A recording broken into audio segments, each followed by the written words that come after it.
దేవునికి స్తోత్రం. నేటి దినాన మన అరుణోదయపు దేవుని వాగ్దానము యెషయా గ్రంథము 54 అధ్యాయము 3 వచనము. కుడివైపునైనను ఎడం వైపునైనను నీవు వ్యాపించెదవు. హల్లెలూయా. ప్రియమైన దేవుని బిడ్డ, దేవుడి దినాన్ని నీకు ఇస్తున్న వాగ్దానం. కుడి ఎడమలు నువ్వు వ్యాపిస్తావు. వ్యాపించడము అనగా ఒక పాదుని, అంటే ఒక బేరపాదునో ఆనపాదునో ఒక పాదుని తీసుకొచ్చి దాన్ని మనం వేసినప్పుడు అదేమవుతుందంటే కింద నుంచి ప్రాకుకుంటూ అది వెళ్తా ఉంటుంది. అలాగే ద్రాక్షావల్లికి కూడా అలాంటి గుణమే ఉన్నది. కనుక అది వ్యాపించి అది చాలా దూరం ప్రాకుతా ఉంటది. ప్రాకే గుణము దానికి ఉంది. కనుక ఇక్కడ దేవుడు ఏమంటున్నాడంటే, కుడివైపును, ఎడమ వైపును నువ్వు వ్యాపిస్తావంటే, నీవు ఒకే పక్కే కాదు, రెండో వైపు కూడా నువ్వు వ్యాపిస్తావు. కుడి ఎడమలు 2 వైపు కూడా నువ్వు విస్తరిస్తావు.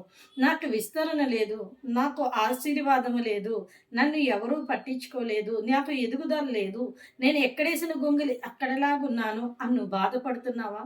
అయితే ఇదిగో దేవుడు నీకు వాగ్దానం ఇస్తాడు. ఈ అధ్యాయం మీరు చదవండి. దేవుడు ఇందులో గొప్ప వాగ్దానాలు ఉంచారు.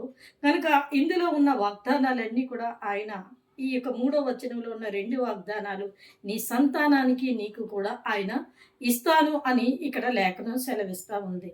కనుక దేవుని యందు విశ్వాసం ఉంచండి.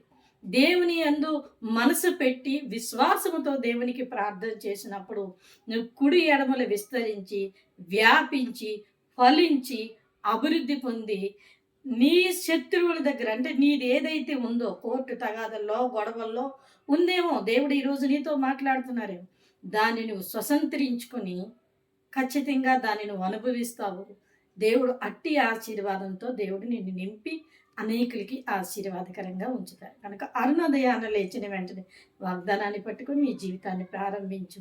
దేవుడు నిన్ను ఆశీర్వదించి దీవిస్తారు. ఆమేన్.